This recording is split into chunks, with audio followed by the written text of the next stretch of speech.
Welcome to Event Experience by Bizzabo, the podcast where we bring the best and brightest event experience leaders together to share stories, tips, and lessons learned from creating some of the world's biggest events. I'm Rachel Moore, your podcast host.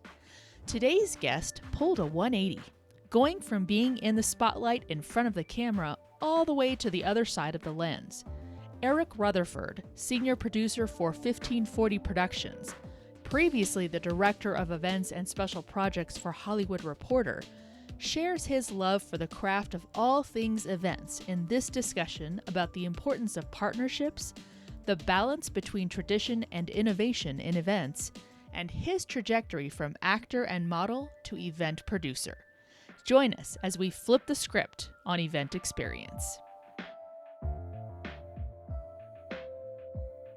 We're talking with someone today who is a prior actor and model, so he's been on that side of the equation in events, but also delved into a love of photo. All of that brought our guest into production work that should ring some bells for our large audience of event professionals and designers out there. Our guest has collabed with brands from Gap to Gucci. Also, I see that Oprah Winfrey is in his background there too, which if you're not stapled to your earbuds right now or haven't been yet, you surely will be for the rest of our discussion. We're also talking to the former director of events and special projects for Hollywood Reporter.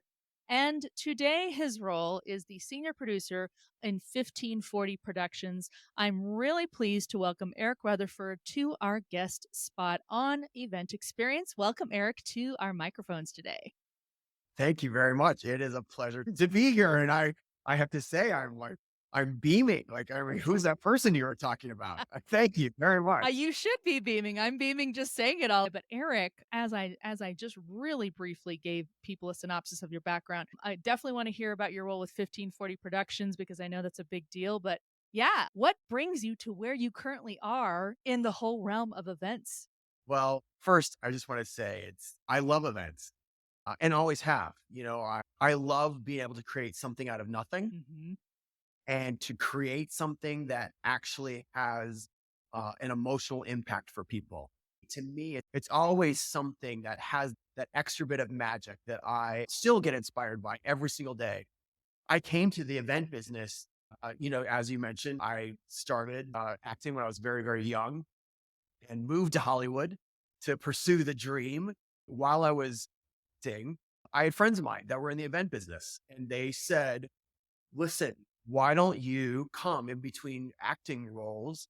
Why don't you come and learn the business? Come and be a PA. I started working in the floral department and lugging the big vases. Well, I worked with the caterer. I was a cater waiter for years and walking into a raw space and seeing something transform in your very eyes. And sometimes, from the morning, it's an empty space or a dirt lot. And then by, 6 o'clock that evening, you have created a village. You've created, a wedding ceremony. And I still get excited by that. And so for me, beginning to learn about the event business, it touched a creativity in me. And slowly I built a reputation in the business and my dream shifted. And I was asked to come be a part of a team that started working with Oprah. And, I had the privilege and was very grateful to be a part of the team that opened her girls' school in South Africa. And from that was doing tours, with the Gap all over the United States. The Hollywood Reporter reached out to me. It was right after they had done a rebrand. And they said, we need some help. And listen, I like to be of service and I like to be helpful. And to me, that's also one of the great things about an event. You are there to help others, right? You're there to help a bride and a groom achieve this dream, this beautiful moment with their family. So I went to the Hollywood Reporter. I was there for a few years. And I should mention along the way, Craig Waltman, the owner and founder of 1540 Production, was a friend of mine from 25 plus years ago. We worked together at a different event company. I was craving a level of creativity that I wasn't finding anymore, which we know sometimes in this business, it becomes about the business. Yes. Right. It becomes about the functionality of it. At 48 years old, all of a sudden I stepped back in front of the camera and I signed with a huge modeling influencer agency. And I did that for a number of years. And as we all know, the pandemic hit Yep. and things shifted for all of us. And so I was witnessing how people were adapting, and I was checking in with Craig and friends of mine that were at the company. And for me, doing brand partnerships and being able to bring my experience as an event producer to those brand partnerships, even though maybe I was the one that was having the picture taken, really lent itself to me. And I said, listen, I'm willing to do anything, the smallest or the biggest thing, if I can help. And that was about a year and a half ago. And then it just made sense to open this chapter with 1540 and step in and bring all the experience that I've had, both of in front of and behind the camera, working both creatively and then as a business with brand partners. And now here we are, in the year 2023 and talking about events and where they are today. You're mirroring what I think is the reason so many people get into events anyway, right? They get that inspiration, they see what's possible. So I have a feeling you're probably rejuvenating a lot of our listeners. And it's like, that's why I got into this. And I know we're going to talk about a few topics here. One of the things I heard as a consistent theme throughout you describing your career was partnerships. No one can be an island in this industry. You're not going to do it on your own. I'd love to dig into your kind of philosophy around the importance of partnerships and why they're so important for event professionals. Why are partnerships to you so key in creating these experiences and these memories you're making for people? Well, partnership obviously can have many definitions and meanings. For me, a partnership is about relationship. Hmm. It's building something. When you go into a partnership, whether it's with a brand or with a client, with a family, with a studio, you are coming together to help create something. Someone may have, I have an idea to do this, or I want to get married doing this, or we have a film that represents this. You are a partner in coming up with a concept, and coming up with a way to activate it, so that it has meaning for those that will be attending.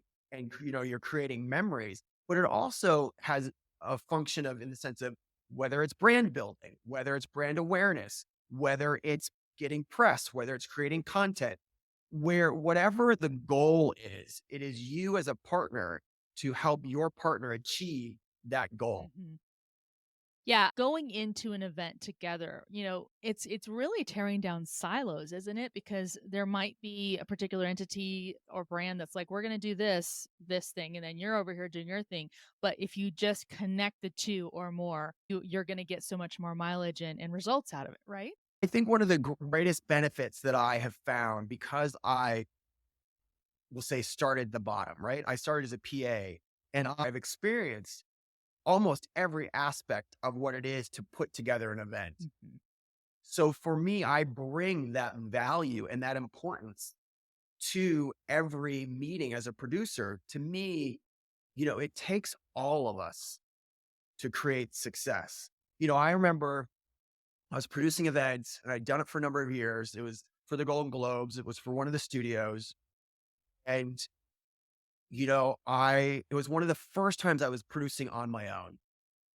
Had a different role in the years past. And the client had asked me to step up into the producer role, which I gladly did. It was time for me to step up, so to speak, to spread my wings. And it was a learning experience. And I think you have to constantly be learning in this role. And listen, in every area of your life. And I remember stepping up, and I remember within a matter of 2 days, I had every single department head, we'll say every single vendor, whether it was power or lighting or decor or catering or scenic or whatever it is, all coming to me. And I won't say that they were complaining or necessarily venting, but they were saying how important their role was. Mm. And they all were saying the same thing. And at the end of the day, they are all important. Yet it's all of them coming together that and you have to work together. And to me, as a producer, that is one of the things that you have to be able to produce and manage, because everyone is as important. Everyone is a spoke in that wheel to help keep things moving forward and ultimately achieve the vision that you're looking to create for your client. Wow. you're really exposing the fundamental nature of an event professional, someone who has to be that kind of master of ceremonies. Like you said, the cog in the wheel that where all the spokes feed into. That takes some mighty relational power. How did you develop that ability to navigate all that relationship in order to make these events you produce an success? That takes some mighty skill. Listen, I wasn't always very good at it. We talk about relationships and partnerships, just even in your life, right? And in that benefits you to be a good listener, whether you're listening to yourself, you're listening to your client, you're listening to your partner, your friend, your family, your other producers, your vendor, your caterer, your bride, your studio head, your star, whomever it might be, being able to take and not listening, waiting to talk, Right. but listening so that you can hear what is being said, what's being shared, what is being asked of you. Because then for me, it allows you to take in that information, assess what they're needing. Because what I've also noticed oftentimes, is sharing that all of those heads, all very, very talented people were coming to me saying what they were saying. And some of them really just needed to be heard. Some of them, there was a real issue or challenge in what they were saying. And that's what needed to be heard and listened. And then, you create an action or a plan to then move forward. But, I've had to develop that because I always believe you lead with kindness. And some guys or some people say, yeah, but the nice guy finishes last, or kindness only gets you so far, or you've got to be tough, or you've got to be firm. Yes, you need to get the job done. But I also believe you can get the job done by treating people nicely, by listening to people, by assessing what needs to get done and making those decisions. And that I've just developed along the way. And again, and I'm also the first to admit, like, I don't know something. I might be uncomfortable admitting it, but I'll admit it. And that's why I also like to surround myself with people who might be more talented than I am, or have more experience than I am, or have an insight that I've never thought about before. And then you bring those people together and then you create a level of success. I don't think I know anybody that gets out of bed and just says, oh, I'm going to be average today. Well, why get out of bed? To me, you're always getting out of bed to be your best, to do your best, to reach for excellence. We were on a walkthrough and we walked into this space that I'd never been in before. And I literally, I gasped out loud. It literally was like that, because it was a pure joy of seeing something for the first time that I found so beautiful, and also was incredibly grateful for that opportunity. I'm 56 years old and I've been around for a while, but I'm still very much young at heart. And I still find the joy in this business. But even if something is, you just want to pound the wall or shake your head or just curse out loud, right? And then you laugh about it. Hopefully, we were doing a load in, had been approached by this new client. We were thrilled to be a part of it, but it was one of those things that usually you would have had 3 months to plan, and we had less than 3 weeks to do this. And again, it was us. I'm such a firm believer of being of service, and even in the most challenging of times, or a client that keeps changing their mind, or some mishap that happens, right? I always try to go back to being of service, whether it's for the client or for the person that's in front of me, or for my crewmates or my team members or whomever it might be, right? Because to me, that helps shift that emotion that you're in and goes back to center to why you're here. We had some challenges about this load in, like 3 o'clock in the morning. And I just remember, and it was cold out. And I remember looking up and I could see the moon between the buildings. And I was watching what we were doing, and we were a little behind, and it was frustrating, and you're shivering and you're hungry. And I just burst out laughing because I found the joy in it. And I feel very strongly that as a producer, as a coworker, as a teammate, right? But particularly as a producer who is stepping into a lead role, it's part of your responsibility to lift other people up, Yeah.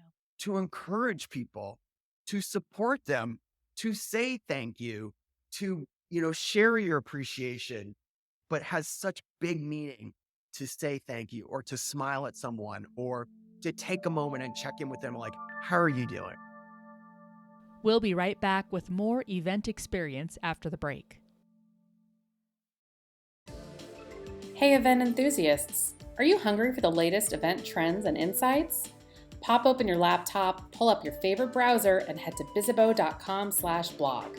That's bizzabo.com/blog for fresh perspectives and expert takes on what's shaping the world of events.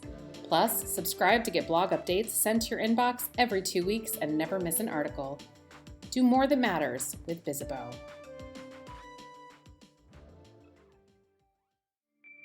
And we're back with Eric Rutherford, about to dig into the word traditional and how, or even if, it applies to events today.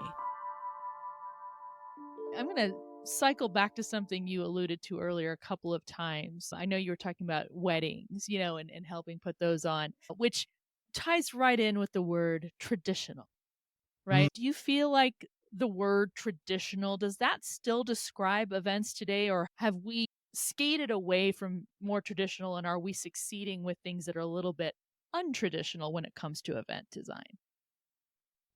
That word, it can be very loaded, right? Hmm. Everyone wants to be young and cool, or True. that's what gets picked up, right? Yeah. Whether it's in the media or on social media or on TikTok or whatever magazine, whatever you're reading. It's you want to be cool, hip, and whatever. It's certainly in this industry. Like you're always, what's the next thing, or what's the next activation, or what's the next, photo op, or how are we engaging with our audience? Oftentimes, the whole idea of tradition, what has worked in the past, gets pushed aside, or it needs to be thrown away, or put up on the shelf, or not looked at, or it's not seen its value. And, I like to look at something we'll say that is traditional. Does it still serve a purpose? Do you still get something out of it? Talking about a trade show, is it wonderful to bring people together in an industry where you're in person and you're experiencing and seeing and touching and tasting and building those relationships? It's not just on Zoom or through email or text or wherever. Yeah, I think there's value in that. I also think people trip themselves up when they're trying to reinvent the wheel. I think with tradition, you have to respect the experience of what that means and what that's done. And for some people, they don't want something hanging from the ceiling, upside down, hologram, AI, or whatever, right? Yeah. Again, it's about listening and what is going to be most impactful. Two, there are some people that do want that. They want to see something different because they're either bored or they've learned it already, or that's not what they're looking for. So to me, I don't think it's about throwing it away. Yeah. I think it's about continuing to evolve, but also having respect for what has worked in the past. One of the things that I've committed to this year, and I was listening to Gary Vee, he was speaking at an event conference that I ended up doing a fireside chat for as well. And, he says, everyone's looking to me for advice. Everyone's looking to me how to be better or do something different. Or, they look at me and look at his success and like, I should be doing what he's doing. And so he got up there and he goes, I'm going to tell you 3 things that you should be doing. And I'm going to tell you 95% of you aren't going to do them. And you could feel the stillness in the crowd Hmm.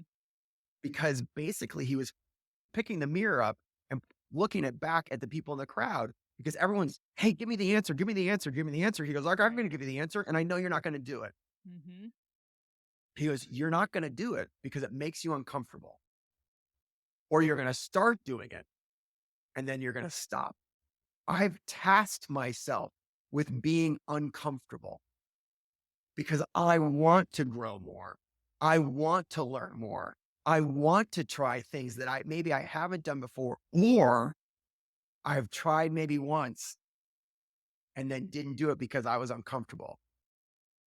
Do you feel that we're pushing creative boundaries enough? And is there anything that you've seen lately you're like, oh man, that right there. Would love to hear anything you think about that.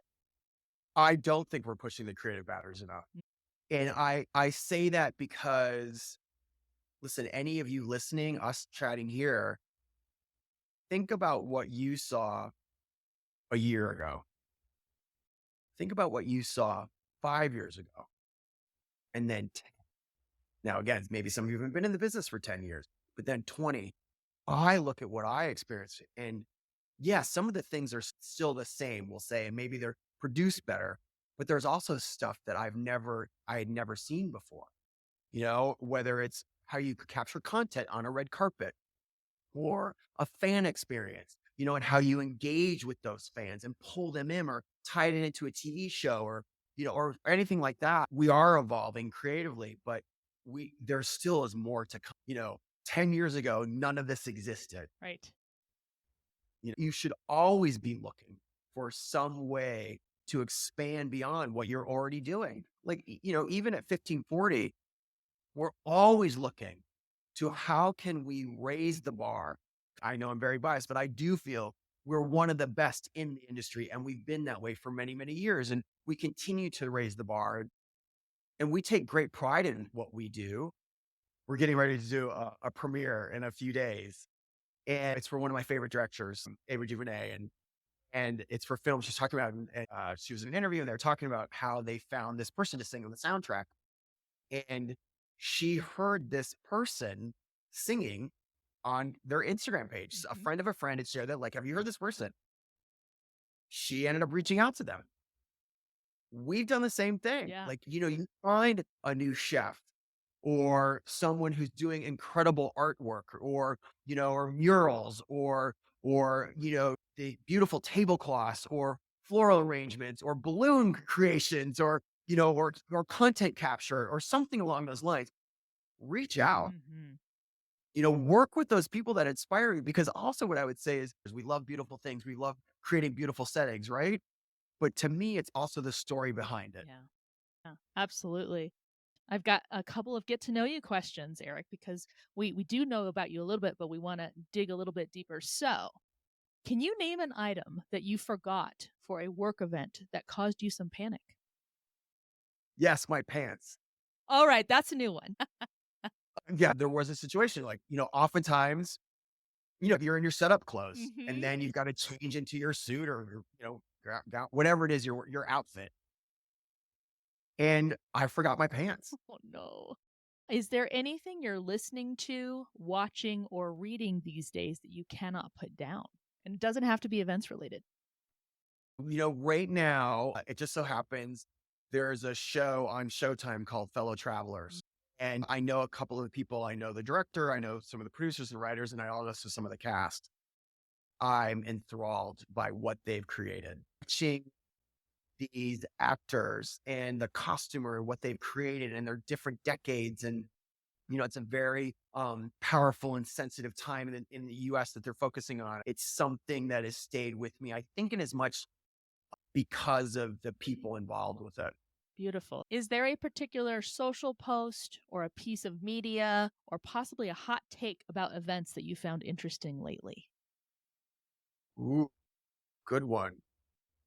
I have to say, Eli, who does our social at 1540, he has really upped the game for us and for event social. Listen, I think it's so hard sometimes to capture a feeling.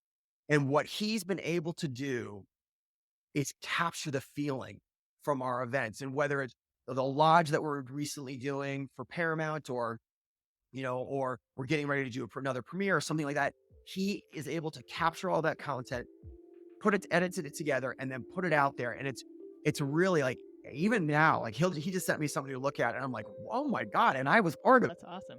Where can our listeners find and follow you online? They can find me as Mr. Rutherford on Instagram, as well as TikTok, Twitter/X. Yeah, that's the best place to find me. Yeah. And also 1540.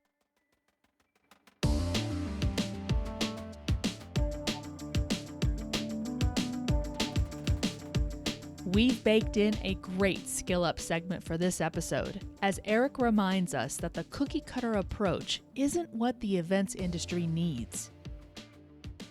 So, what I would say in regards to the event industry, like 2024, all right, I need to do something different. Yes, continue to evolve. But also don't lose sight of who you are and why you've been successful up until this point.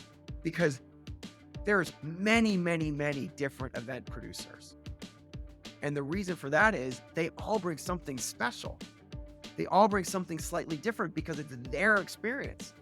It's their creativity. It's your creativity. I have met hundreds of other producers that have found incredible success in this industry. They bring something so unique to this. Now, could I still produce an event like that, could we all be successful? Yes. But what's different about us all is what makes us special. Thanks again to Eric Rutherford for joining us on Event Experience. And thank you for listening. If you're enjoying this show, we'd love to hear it. Connect with us on social and subscribe, rate, and review us wherever you're listening. Also, don't forget to share the show with your colleagues and friends. You can find transcripts of each episode and key takeaways on bizzabo.com/podcast. On behalf of the team, thank you. We'll gather again soon for a new episode of Event Experience.